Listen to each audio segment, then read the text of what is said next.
Good morning, friends and familiars. Pride Month is almost upon us, and I thought we could weave some tablet woven Pride ribbons because not everyone has access to Pride merch easily. So, I'm going to choose the regular inclusive rainbow colors, but you can choose any color of your flag, which is the beauty of it. Like you can make, if it doesn't exist for you, you can make it yourself, and I'm going to show you. And the catch is, usually I would grab, my beautiful artisan-made wooden square tablets and my weaving shuttle and my ribbon holder and all such sundry items, but I know a lot of you don't have that. So instead, today we are going to make our own from nearly nothing. You're gonna need some food cardboard, like reasonably sturdy. I wouldn't recommend corrugated cardboard because it's so thick, but some kind of card type thing. This is paper waste from our paper recycling bin that you can cut up that like keeps its shape relatively well. And then you will also need, of course, something to measure with, like a ruler and a pencil, and a pair of scissors that you don't mind cutting paper with, and ideally a hole punch. And I think if you don't have one of these, you could conceivably stop by your local library and ask if they have one you can borrow just while you're there. You'll also need a bit of string and, of course, the colors in embroidery floss that you choose. I'm hoping that this will be reasonably-ish beginner friendly, but I am using a little bit of technique with this one. We're going to do missing hole, which is going to give us some nice diamond pattern in the ribbon without actually interfering with the colors at all. So I think that's going to be cool. But yeah, let's make our cards.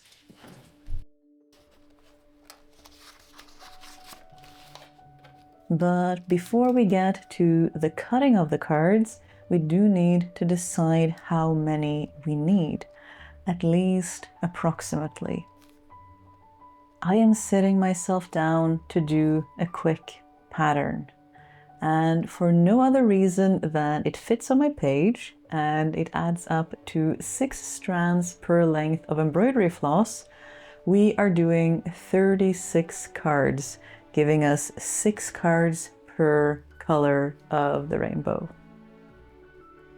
Missing hole is this really cute, I think it's really great for when you want long stripes of color because it adds a soft relief on your surface without changing the colors. So I think it is really good for this kind of pattern.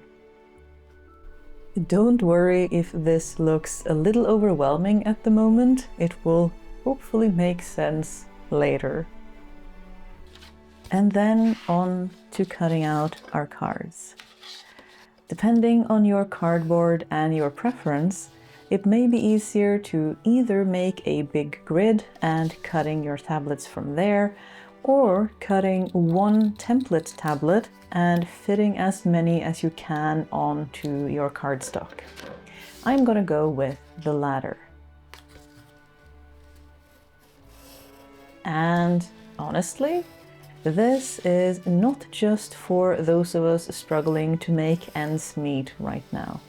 For any craft, I encourage people to try to make do with what they already have first. Especially for new crafts when you do not yet know if you will enjoy it or not.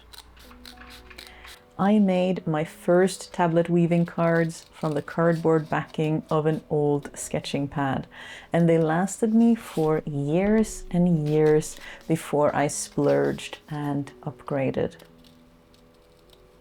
Let's not forget a little shuttle, although I will realize it will be too flimsy later on. And at last, it is hole punch time. You can cut out holes without one, of course, but it is both neater and faster if you can manage to find or borrow one. Did I ever mention that I believe done is better than perfect? And our remnants can be returned to the paper and cardboard recycling from whence it came.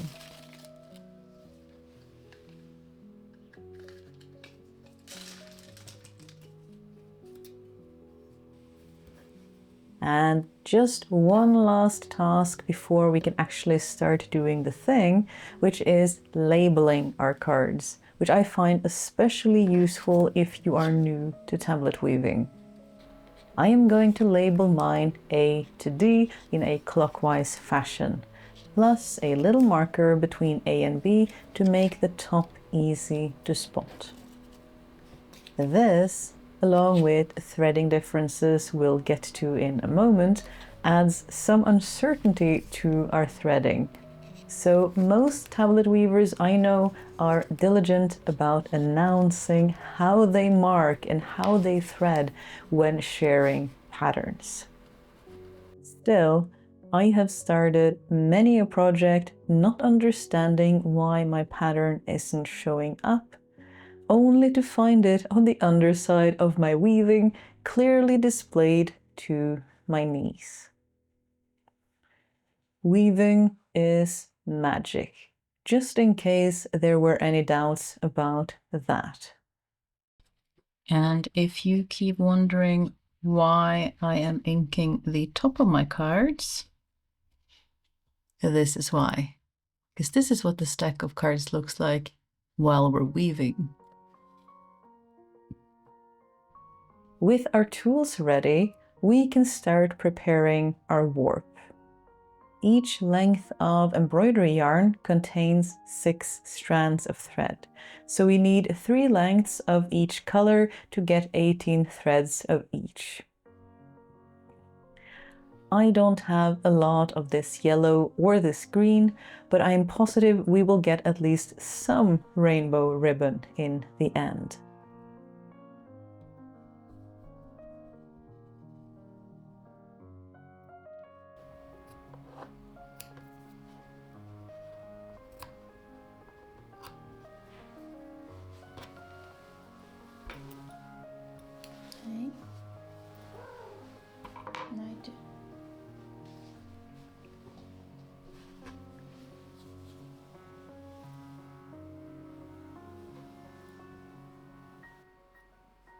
Now, usually I would go straight to warping, but since our strands are still intertwined, we do need to carefully separate them first.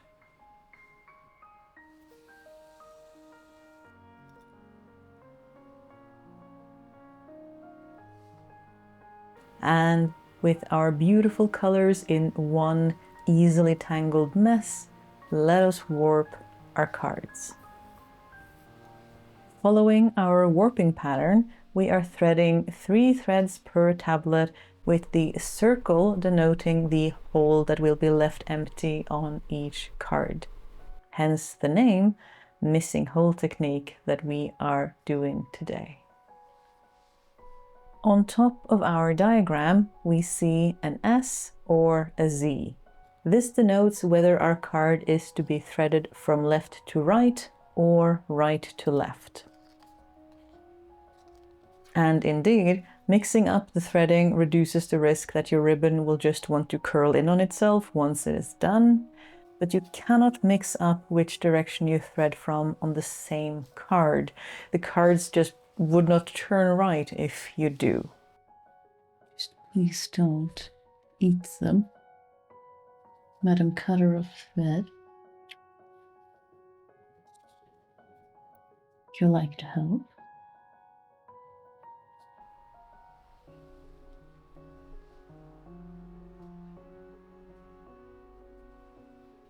I have a very short warp today, so I am doing what I can to get what I can out of it.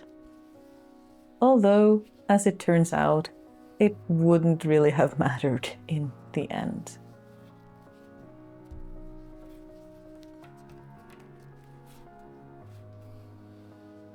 Now that all the work is done, we are ready for the magic and the reward of the weaving. Tie a belt of some description around your hips. Any belt will do. Make sure it is tied around your hips and backside. If you tie it around your waist, it can give you back pain over time. Your hips are strong though, and can take the tension of backstrap weaving. We are going to do our best to comb our warp and get our cards as far down as possible. To help us, we can tie a piece of string through one of the holes so our cards keep their relative position as we fiddle with the tension. This also works if you are leaving your project for any length of time and just need to step away from it for a moment or 10. Make sure to check all your cards over and under for any threads that may have snagged on the cards and, help them go where they are supposed to. Once all warp threads have as even a tension as we can manage, tie a knot on the bottom of our warp threads and tie that warp to your belt. Now, the only concession that I've had to make on this project so far is that this cardboard shuttle is going to be way too flimsy for beating the warp and making sure the weft gets really nice and narrow. So we're going to discard this, but fear not, if you have no tools, you can still use the ruler I hope we used to draw the pattern in the first place for the cards. You can use that to beat your weft down, and then just a ball of yarn passes through will work excellently. However, I hope you will forgive me for not doing that with you. I was going to demonstrate, but then I discovered that one of my shuttles actually has already wound up on it some leftover silk weft that is thin enough and would work perfectly for this project. So I hope you will forgive me this one tool in the spirit of waste not, want not.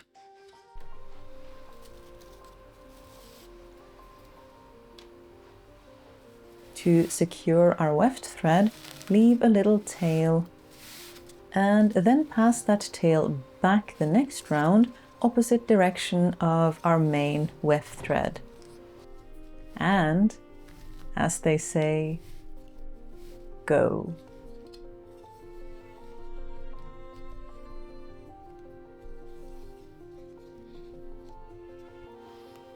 The turn pattern on this one is nice and simple. All cards turn in the same direction each round.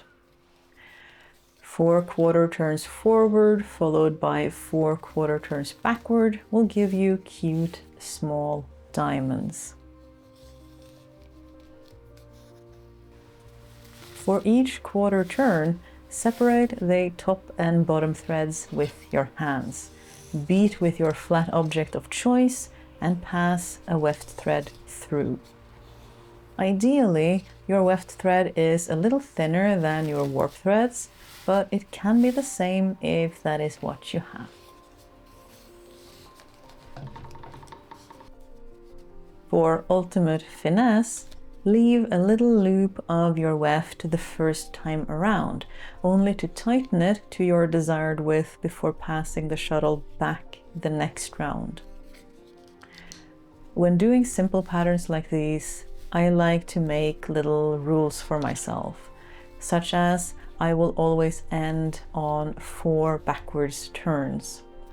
That way, I know to always start a fresh weaving session with the 4 quarter turns forward. I was going to show you that you don't have to do only 4 turns forward and 4 turns backwards though. You can also play and experiment with only forward turns or only backwards turns for a lovely herringbone-like weave, or 8 forwards and 8 backwards, or any combination that you can think of. The ribbon will still have the telltale rainbow stripes, but experimenting can teach us a lot about how the turning of the cards affect the pattern and our outcome. it was the main way that I learned when I started tablet weaving, was just threading a warp and just playing with it. But then my threads started tearing left and right. At first, I thought it was the cardboard cards being too sharp, but after a while, I noticed that it was only the blue and purple threads that were tearing. So I think it might just have been that the threads are old and have turned a bit brittle. Chalk it up to one of the risks of working with vintage crafting supplies. Normally, I would tie a new length of warp where the old one tore, and I did do that the first few times. But I readily admit that I get a bit demotivated when a whole section tears almost all at once. Anyway, I do think we actually need to cut it here and use the rest of the warp for embroidery thread.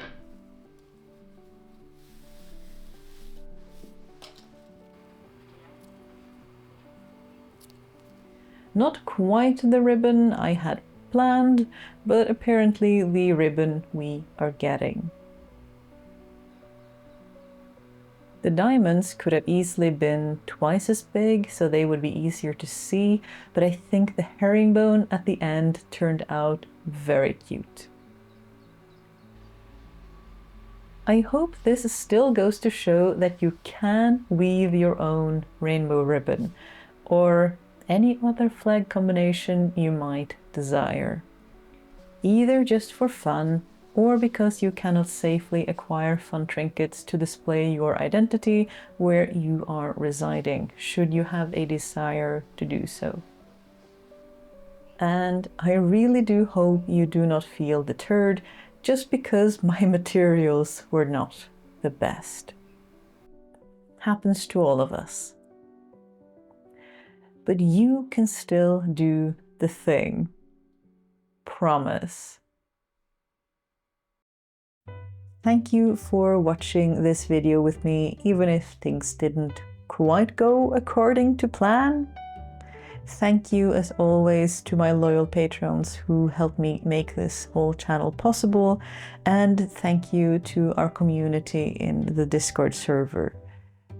Happy Pride, my lovelies. Please stay safe.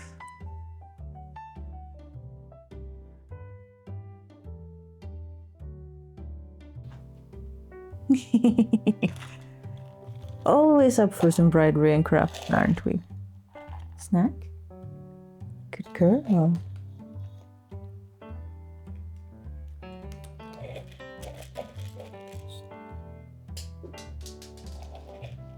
Hi, would you like to come too? Yeah? I know. You didn't hear it the first 4 times. But now I have a sit back on my lap again and... Yeah, come on. Come on.